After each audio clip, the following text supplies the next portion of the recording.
Hello, everybody. It's not easy to talk after lunch, but let's wake up and let's have a meeting. Let's have a talk. I would like to talk, among others, about IoT cluster in Kraków, but more in general, I would like to talk about a helicopter view of what startups and what startup communities are doing.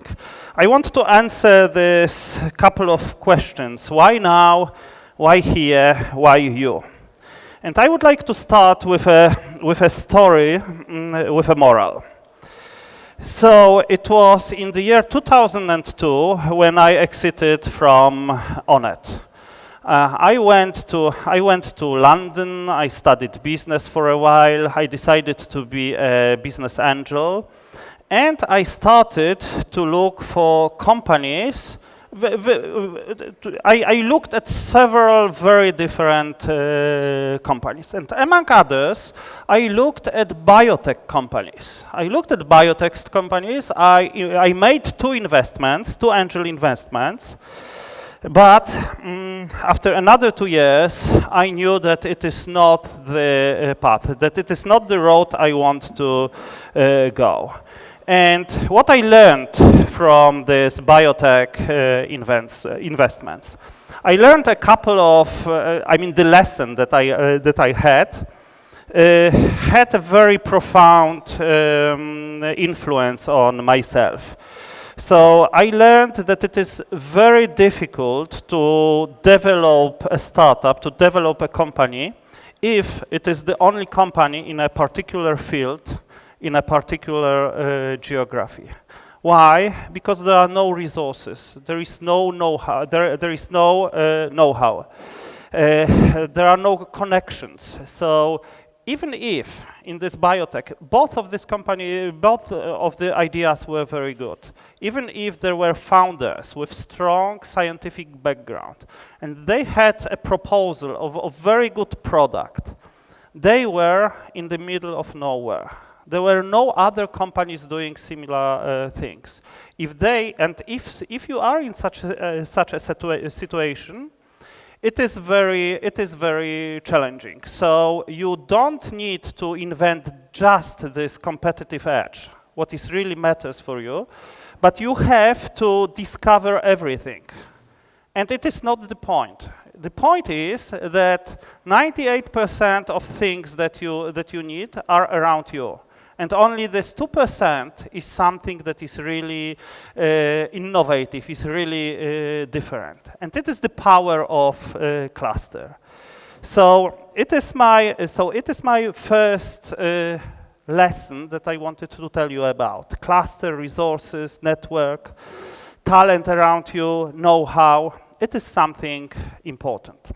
But let's go further. I have a couple of stories. So let's go to the second story with moral. It's again from my experience. So in 1998, Tomasz Kolbusz and me, we convinced Optimus SA to build a real very good portal like Yahoo.com, horizontal portal in Poland. And in 1998, we managed to make this setup. So there was a clear vision what we want to achieve. There were founders. There was this management team. There was a team of people that previously were working in the internet division of Optimus. There was money that was invested by Optimus, and there was the first version of product. We had all this. And what is important is that if we would start 2 years earlier, it would not work. We would be too early on the market. If we are 1 year later, it would be too late.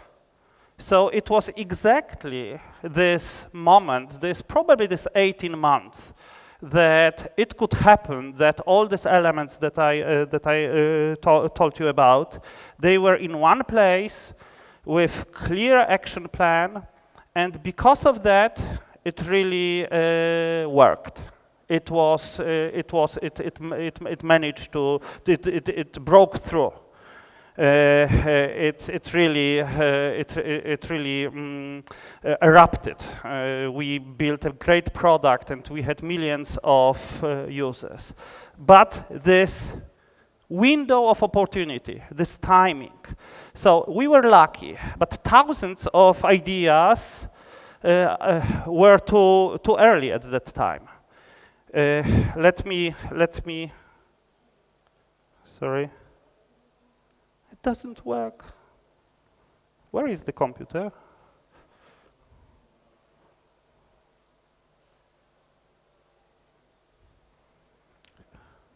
Should I try? So it's technology, as you see. Sometimes it works, sometimes it doesn't work. Oh, yeah. Oh, this one. Thank you. Yeah, okay, it works. So here is a quote of Mark Andreessen about late 90s, about the first bubble. What he basically says is that that there were plenty of ideas that were good in 1999, in 2000. There were a lot of bad ideas, but there were a lot of good ideas, but they were too early. So, as Mark Andreessen says, timing is everything. But on the other hand, it's also the hardest thing to control. So it is this second moral. It is the moral of the second story. Timing is everything. Where is your window of opportunity? Where is the time that really what you want to do is will fly, will work? It is as I said before, it is very difficult to control, but to have this thinking about the timing, whether it is the window of opportunity for a specific innovation, it is really a very important perspective that I think everything should think about. And now let's go to a third story with a moral. It is about the guy, Nick Hanauer, who was the first non-family investor in Amazon.com. So this guy, in 1992, internet at that time, even in the US, was really clunky. It was really basic service. It was very difficult to get anything. But this guy saw that it is the game changer, that internet will influence retail. There was no such term as e-commerce at that time. And this guy saw that, and he invested in two companies. Both of them were in the space where internet and retail are coming together. One of these companies is out of business, but the second company was Amazon.com. So I think that this guy is really, it is a really good example that in spite of that he was in different business. He was not a technology guy.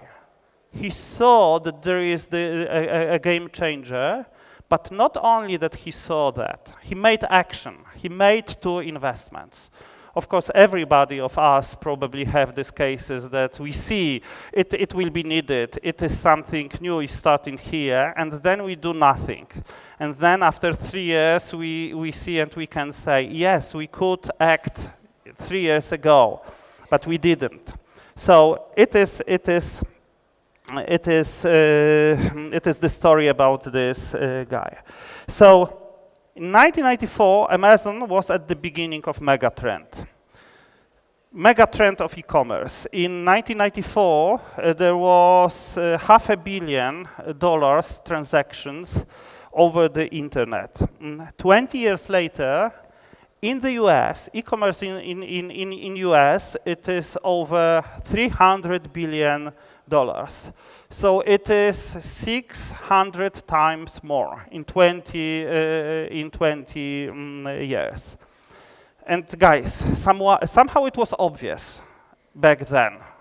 But how many of us did something about it? How many of us saw it in such a way that it will really be huge?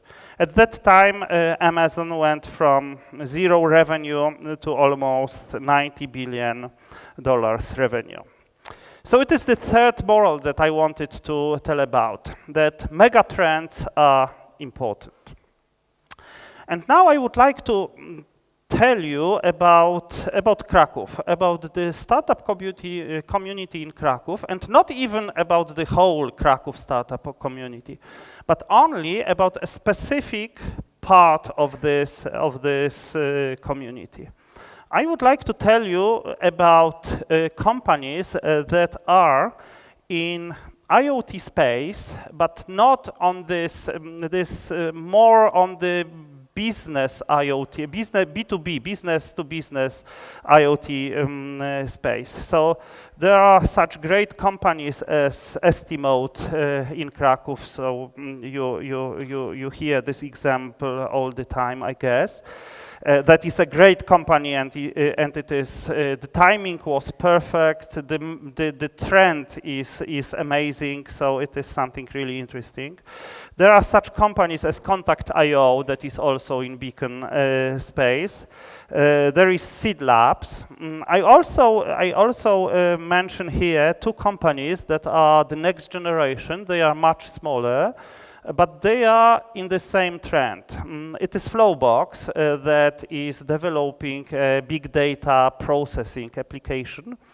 And there is Fogger that is developing industrial IoT applications. So the first thing, we've got these companies and a couple of others that are in this space, this B2B Internet of Things. On the other hand, there is community and there are resources. So first of all, software engineers. They are everywhere in Poland and in the region. In Kraków the density of them is very big. But also, except of that, there are designers and industrial designers. There is an academy that trains such specialists.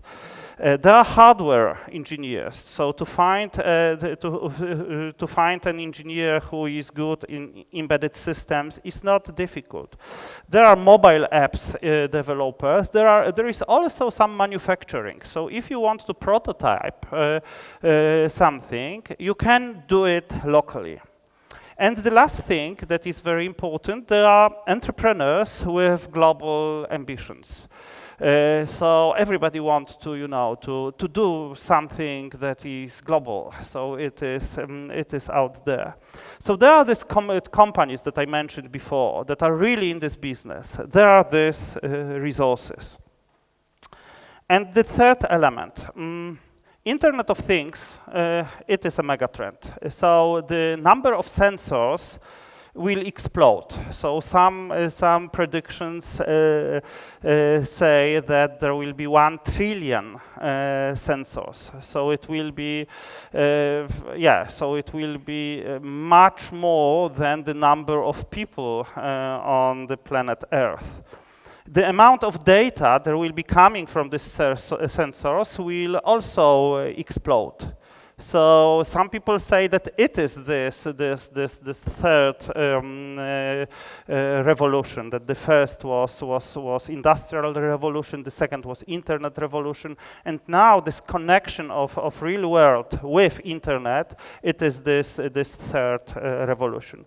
So this mega trend is also present, and these companies that I mentioned, they are in this megatrend. They are at the very beginning of this megatrend. So we have all these three things: megatrend, companies, and there is a community and resources that are behind that. And because of that, my conclusion is that IoT in Kraków has bright future. It's just my observation. Something is starting, resources are there, and also there is this mega trend. But let's go further. It was an example of Kraków. I really think that it will become something big. But we can ask a more general question. If we have any place, we can ask why here. Some time ago, again, Mark Andreessen wrote an article that everybody is talking. I mean, it is a common topic to talk about the next Silicon Valley. There will be no next Silicon Valley, and there will be no 50 Silicon Valleys. But his observation is that what is really needed and what is possible that there will be variations of Silicon Valley, so that there will be a drone valley, that there will be a Bitcoin valley. It is the examples that he actually uses. So there will be places where some mega trend is behind them, and there is regulatory policy and resources are present. And something will start that is very different from Silicon Valley, but it will be a hub. It will be a center for world innovation in this matter. So in any place, there is this question: what are strengths of any particular place? What are strengths of here? And then, what are the megatrends? What are the companies? What are policies that really may strengthen the activity that is starting out there? So the conclusion is that, as I quoted Mark Andreessen, we don't want 50 Silicon Valleys. We want 50 different variations of Silicon Valley. And we can ask a valid question. What will be the variation of Silicon Valley for Warsaw, for Kraków? I tried to answer this question, and basically for any other place. So it was this helicopter view of a couple of very general observations about innovation, about startups, about companies. And now I would like to push it on more personal level. Why you? So ask yourself a couple of this question. If you have an idea of, if you do a startup, is timing on your side? Do you look at the world around you in the context of this window of opportunity? What kind of businesses are possible today and were not possible 2 years ago? Or one can also rephrase this question: what will be really in demand in 2 or 3 years' time? I warn you not to look at 7 years because it's usually too long and you will not get funding to survive to this. But what will be cool in 2 or 3 years? Why so many people are doing copycats? I just before this lecture I had a conversation about businesses that want to do a local version of Meerkat. So they did it. Why didn't you think, yes, 18 months ago to build a Meerkat? You would be in the front of this business model and of this type of media. So the first question, timing. The second thing is megatrend. I'm not saying that all startups have to be in some trends, in some mega trends. I'm not saying that these analysts who are talking about how the world will look like in future, that they are the main people an entrepreneur should listen to, picking an idea for his or her business. But mega trends exist. And if it happens that you are in a mega trend, somehow you are on the wave, you are surfing the wave. The wave is going, and you are just going with this wave. Of course, you have to compete with other companies. You have to compete to be in business and not to be drowned by this wave. But if you are in mega trend, it's very positive for you. Of course, you can also be outside, and you can, but it's a different game. Be aware of this mega trends. The third element is this community resources that are around you. Again, I'm not saying that you have to be in Silicon Valley or in London to build a business. As Dave McClure says, if you have a big pipe to the internet, you can do business anywhere in the world. It's very true, but if you are on your own, if you are in a place where there is no community, I would advise to make an effort to contact people who did similar things before. So there is no point to invent everything. The essence is to be really innovative where it is necessary, and all the other things to take the best experience, the best things that have been already done. And of course, your startup is unique and is the only in the world. But objectively, most of the things that you do were done before. It is just this one element or few elements that are different. So timing, megatrend, community. It is things that I was talking about. And of course, on top of that, there must be a leader and must be the vision. It's the most important. And they have to have, and this leader have to have an idea of a product that really solves a real problem of customers. But remember about timing, megatrends, and community. Thank you very much.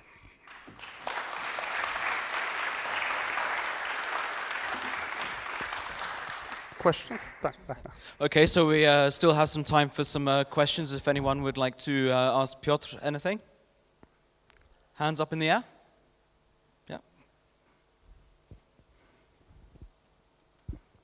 Andrew Degler, the Next Web.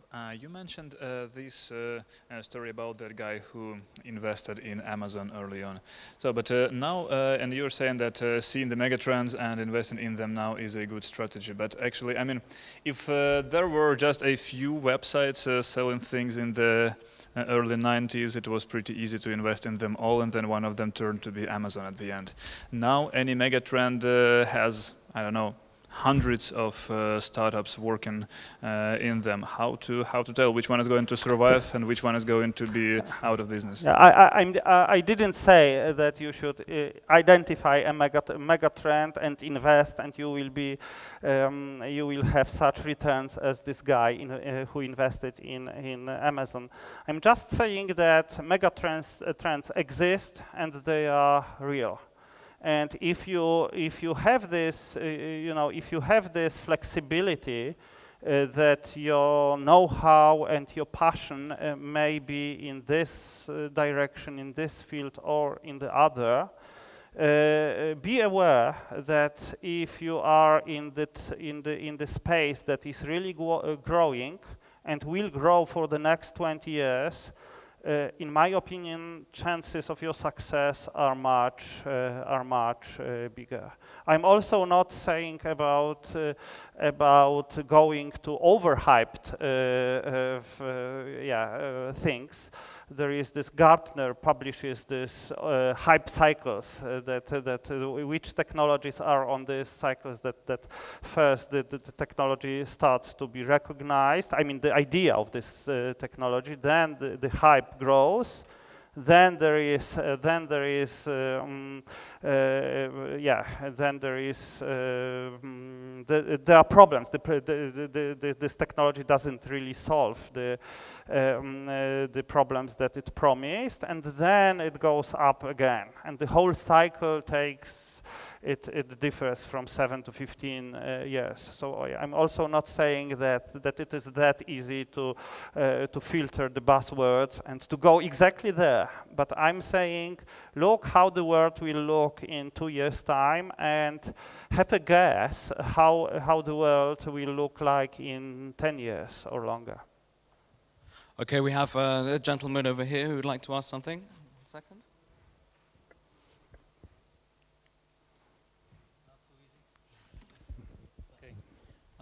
Marcin Zabielski, Hedgehog Fund. Piotr, are you going to organize some kind of IoT accelerator in Krakow? And if yes, would you tell us something more about the details, about the people who will be engaged and about the concept? I mean, I would love if there are more such accelerators. At the moment, there is Hubraum has an IoT accelerator, and it looks very interesting. We, Innovation Nest, we will not have any accelerator for the next 4 months. Whether we will have later, it's not decided yet. But to be honest, we are in this situation. We saw these things. I mean, the success of ST-Mode is real, and it is not the only company in this region. We have also Brainly in Kraków, but there are no other companies in this cluster in Kraków. So we simply see that something is really going on. And my talk is somehow reflection on that. So, but about accelerators, yeah, I answered you. Does anyone else have any questions? Well, before we finish, I actually have a question. Okay. Well, I mean, we all know that Bitspiration is a kind of is from Kraków. It was born in Kraków, and suddenly there's a lot of talk about startups and ecosystems and how the ecosystem in Kraków is actually, you know, it stands out from the rest of the crowd. Now, do you think it's part of a genius loci, like the fact that Kraków has made such headway in this respect?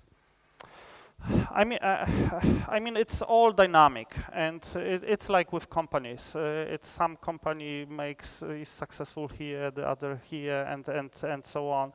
And I think that something very good happened in Kraków over the last three years.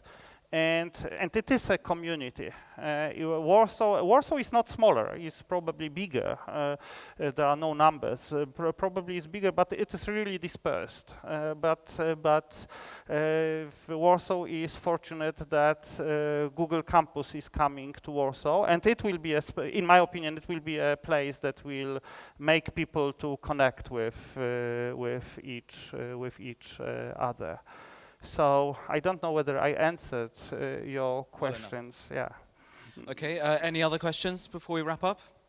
Okay. Yes, one over here. In the nick of time. Hi, I'm Sarah Drinkwater from Google. What do you think makes a great founder?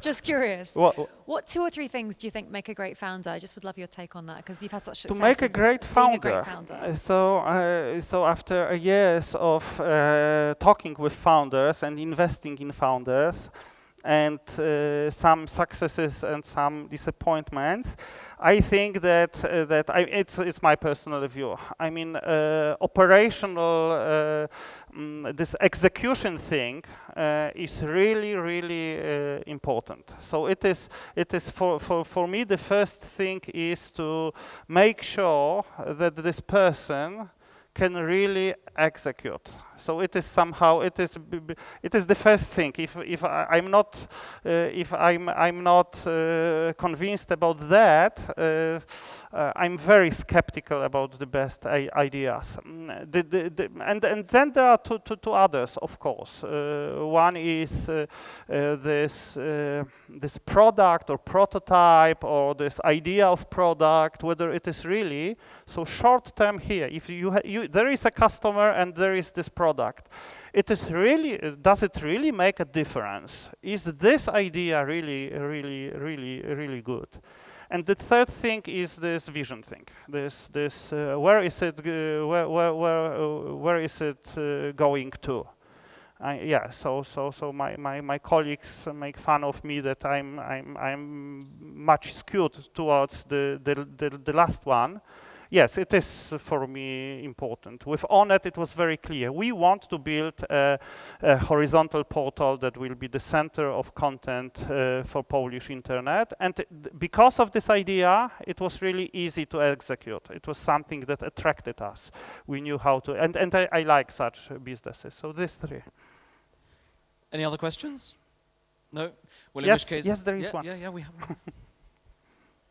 Again. Thank you. It's not that easy to find these opportunities so often, so I just thought we'd have another one.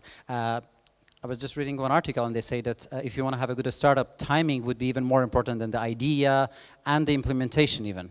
And you're talking about the mega trends and trends, but the most important thing is, what is the real life cycle? Like, if Meerkat is not right now a place to be, and 18 months before it was like that, when we have a startup and it needs time to take off, so are we have to focus on the trends right now, or in a trend that is going to happen 3 months from now? I mean, I'm not giving recipes. I just wanted to give a helicopter view. So it is this, there are these things that I see. And yes, I do say that they are important. But how to make this game, how to make it working, it's your business. It's you who have to invent it in the right way and be lucky also. Yes, so there are no simple recipes to answer you. Anyone else?